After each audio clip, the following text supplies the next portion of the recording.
Ladies and gentlemen, welcome back to the 2021 Moto3 Custom World Championship. For round 12 of the championship, we go back to Spain for our second of 4 events in the country. It's time for the Catalan Grand Prix. Usual disclaimers out of the way. Of course, if you end up liking the video, leave a like and subscribe if you want to see more. And this is the bike that we're going to use for this video. Unless you've been living under a rock, you may know that Xenoblade Chronicles 3 has been announced in the latest Nintendo Direct. To celebrate this, I recolored the suit and the bike after 2 characters from Xenoblade Chronicles 1. The suit is based off of Shock's attire from Future Connected, the afterstory of Xenoblade Chronicles added in the Definitive Edition. While the bike is based off of Fiora, and yes, I'm aware of the irony of celebrating the third game of franchise with 2 characters from the first game, but you know, I have my way of doing things. As for the weekend, it actually went a lot better than in Essen. First in FP1, first in FP3, directly into Q2, and our team was actually good enough to get us in position for a majority of the session, until the usual suspects came up. And yeah, while 5th might not be all that big of a deal, considering that there's only 11 rounds left in the championship, things like this could be crucial for our championship hopes.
And here's the grid. First is Binder, then it's Fenari, Garcia, Acosta, ourselves, Masia, Rodrigo, Alcoba, Artigas, Antonelli, Foggia, Mino, Yamanaka, Salic, Toba, McPhee, Suzuki, Onshu, Sasaki, Sarai, Guevara, Nepa, Dupasquier, Koffler, Farid Ichidar, Fernandez, Rossi, Fallon, and Cooney.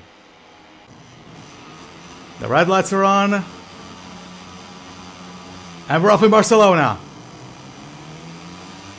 And we get a pretty good start, already overtaken Masia and Garcia. Garcia has a horrendous start, as it's been there. Here comes turn 1. Lots of impossible contacts with these two. There's a crush behind us. Nice and easy. Okay, front flag, bit of contact with Costa. Double overtake coming into, never mind. Almost double overtake. And now it's a double overtake coming into the quote-unquote hairpin. I mean, it's not exactly a hairpin in my books because it's way too wide, but I guess we'll consider that.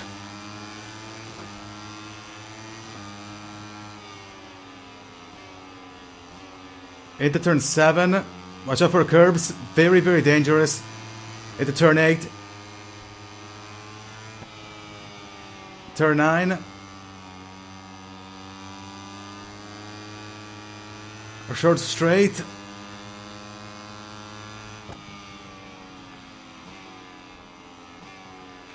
Into the reconfigured turn 10. And yes, I almost butchered that. I completely butchered the English language, but yeah, bear with me.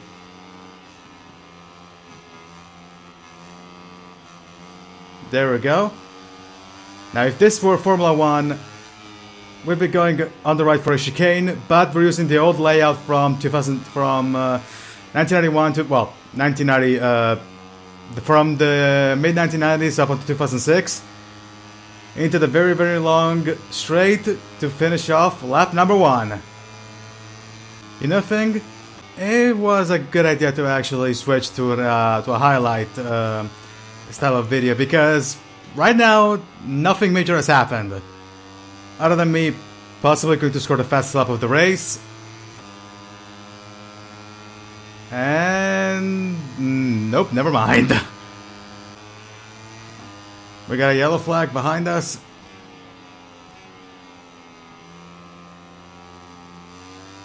And green flag. Considering that nothing is happening with the race right now, I want to announce that I'm going to do a similar type of championship with the Moto2 in the 2022 game. However, I've set some stipulations to myself, and that is, if I don't finish the championship in the top 3, I am not going to use Elisa in that championship, and I'm going to use another driver. I already have some ideas for the replacement rider in case I don't make it in the top 3, but of course, it's still too soon to speak. In the meantime, Garcia fast lap of the race. Another thing you should know is that I planned the color scheme for the bike in advance, and for this race I had a completely different color scheme from this one. But because of the complete out of field announcement of Xenoblade Chronicles 3, to which, I'll be honest, I knew that were rumors about it, including some stuff said by male voice actress, who's also an actress in Doctor Who, fun fact. I didn't believe it because I don't exactly believe Nintendo rumors and leaks all that much. I mean, we've all seen all the shit pulled for Smash. And because of the announcement of Xenoblade Chronicles 3, that was changed to the color scheme that I'm currently using. In the meantime, thanks to all that ramble, we got fast lap of the race. We want the 2 laps to go. And I realized all that ramble might be a complete nightmare to edit. Oh boy. And we crossed the line to start the final lap of the Catalan Grand Prix in the lead. Antonelli fastest lap of the race. Hard brake into turn 1.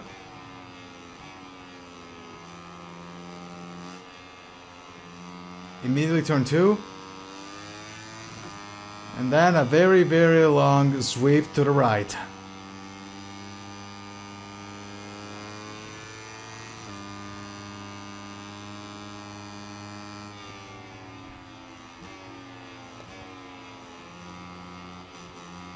Let's keep as much tighter a line as possible.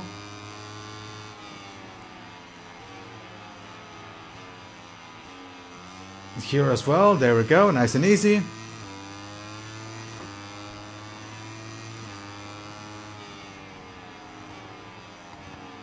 Into turn 7.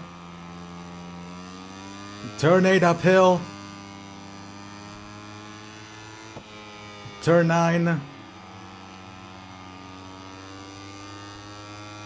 Into the straight, that would be the second DRS zone if it were a Formula 1 race.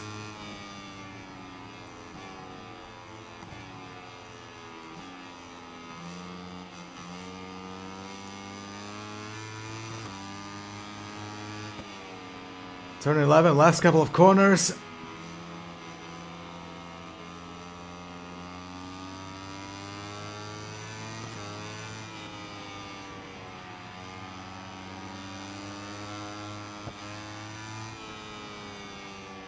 Crossing the final corner and into the main straight to win the Catalan Grand Prix. What a race. And so, we win the Catalan Grand Prix, our return to the top step of the podium after a fairly long wait. Then it's Antonelli, then it's Messia, Garcia, Fenati, Acosta, Rodrigo, Binder, Migno, Foggia, Toba, Artigas, Lacoba, Salic, and Yamanaka rounds up the top 15. On your screen are the championship standings after the race, and our next stop, we stay in Spain for the Aragon Grand Prix. So, if you liked this video, give it a like. If you didn't like it, go away. If you want to see more content like this, hit subscribe and click the notification bell so you get updated when a future drops. I have nothing else to say other than see you in the next video, everybody. This is Alpha, signing out. Victory is the cherry on top of an exhausting weekend. If his team keeps working like this, it will be really difficult for his opponents to overtake him.